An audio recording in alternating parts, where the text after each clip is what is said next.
Hey kiddos, and welcome back to another story time here at Brown Memorial Library. Today, as we gear up for St. Patrick's Day tomorrow, we are going to be reading The Luckiest Leprechaun, A Tail Wagging Tale of Friendship by Justine Korman.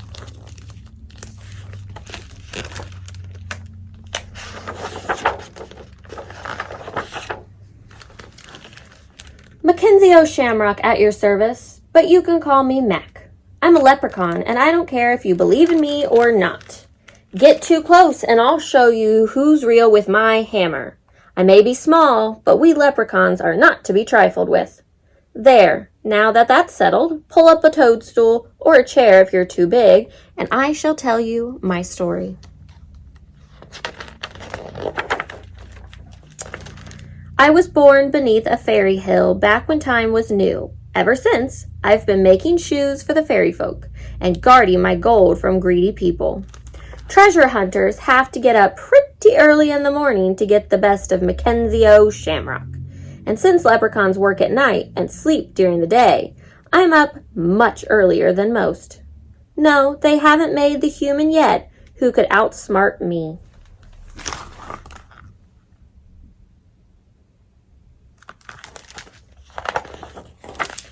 Then people found a new way to boil my potatoes.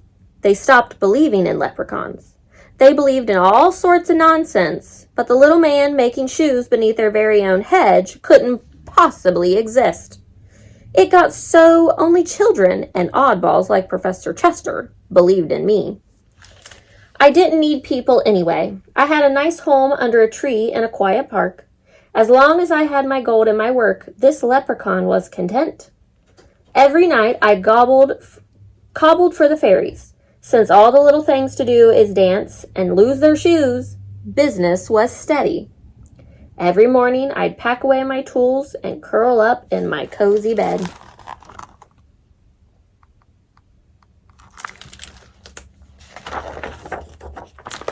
And that's just what I was doing one fine morning when I heard a horrible scratching overhead. Dirt poured down on my favorite armchair as a pair of giant paws burst through my ceiling.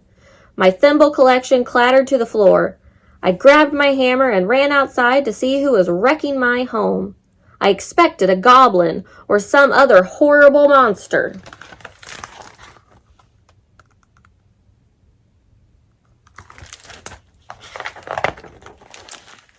I found a shaggy red dog burying a stinky soup bone. "Hello," she barked. "Who are you?" "I'm Mackenzie O'Shamrock," I shouted, "and you've got some nerve destroying my home. I'll not be stealing my gold, you won't, you mangy mortal. So just go and take your bone somewhere else." "I'm sorry, I didn't realize anyone was living here," the dog said. "Is that your gold? It is very pretty." "Go! Shoo! Get lost!" I shouted. The dog didn't budge. Shaking her head, she said, "I feel just terrible. I've got to make this up to you. I'll fix your house. I'll be your guard dog." "I don't need a guard," I said.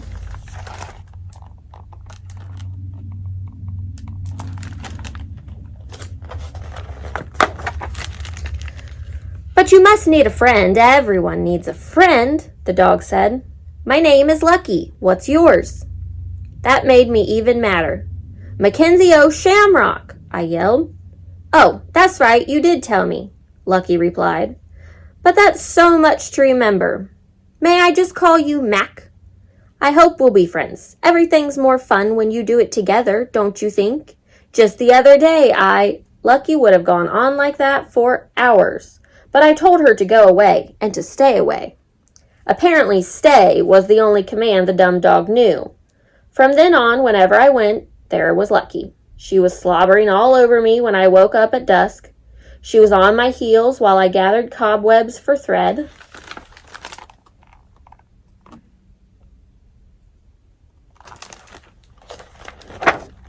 Lucky even tailed me when I made my deliveries to the fairies. And she always had a cheerful word. Or 100. It drove me nuts. That dog was even happy when it rained outside. "Rain is where rainbows come from," said Lucky. "I love rainbows, don't you? I would chase them all day if I could." Well, why don't you go chase them so that I can get some quiet around here? I growled.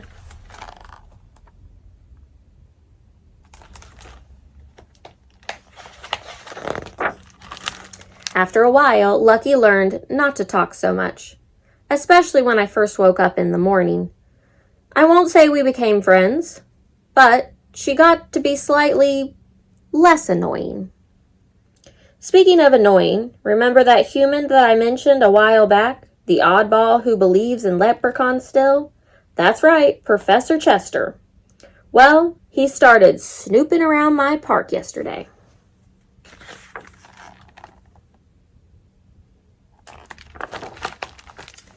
He's after my gold, I cried. Maybe he just wants to be friends, Lucky suggested. I snorted. Humans only want one thing from a leprechaun. Gold. But he won't be getting the best of Mackenzie O'Shamrock. Professor Chester was getting dangerously close. He even found a fairy shoe. Don't worry, Mac, said Lucky. You've got your guard dog, remember? I won't let anything happen to your gold. I took no comfort in this mutt's ravings.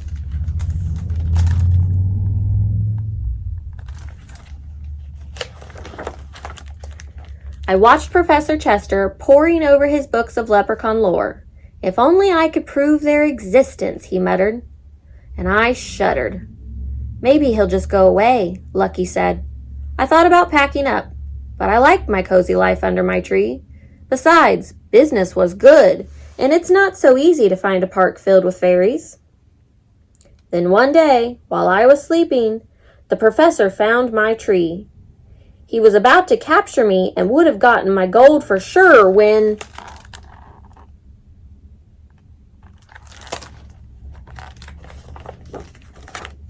Woof, woof, woof, woof, woof! Lucky came charging out of the woods.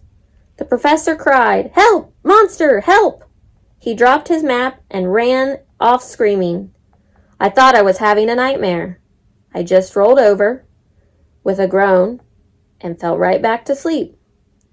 Professor Chester just kept running until he wore out the soles of his shoes. Turned out the professor was deadly scared of dogs.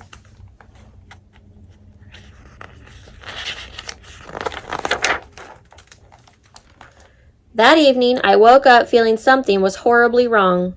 For one thing, the dumb dog wasn't licking my face. Suddenly, with a jerk, I remembered my nightmare. I checked for gold in all my secret hiding places. It was gone, and so was Lucky. I called Lucky's name until my voice was hoarse, but there was no answer. I felt as if I had lost my shadow and my friend. Then it hit me. My worst fear had come true. The dog wasn't as silly as she seemed. Lucky had duped me into trusting her. As soon as I let my guard down, she'd run off with my gold. I, Mackenzie O'Shamrock, the smartest leprechaun of them all, had finally been tricked out of my treasure.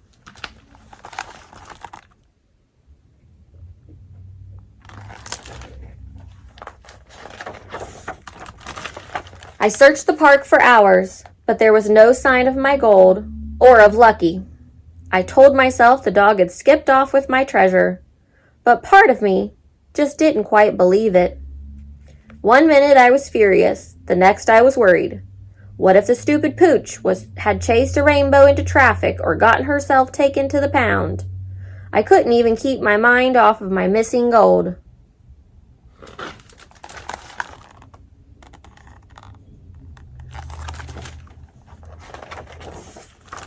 By dawn, I was the saddest leprechaun in the world. After centuries of being suspicious, I'd finally opened my heart and pow! First friend I'd made stole my gold. The sun came up and I wiped away a tear. Then a voice behind me said, "Why are you crying?" I turned and saw Lucky and my gold.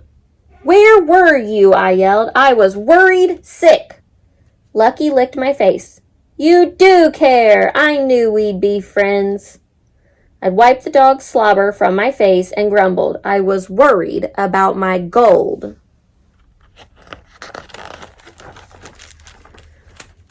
Lucky explained that she had seen Professor Chester nosing around near my tree. After she chased him away, she hid my treasure in the tool shed just to make sure it was safe. Then, worn out from all her excitement, she had fallen asleep in there. "Did you really spend all night looking for me?" Lucky asked. "And my gold," I added hastily. But the damage was done. The dog knew I cared, and she wouldn't stop wagging her tail over it.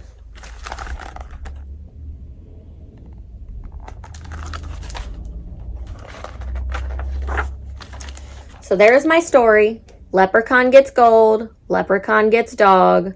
Leprechaun loses gold. Leprechaun admits that a loyal friend is worth way more than his gold, as long as that friend doesn't slobber too much. Now, if that isn't a tale worth telling upon a toadstool, I'm not quite sure what is.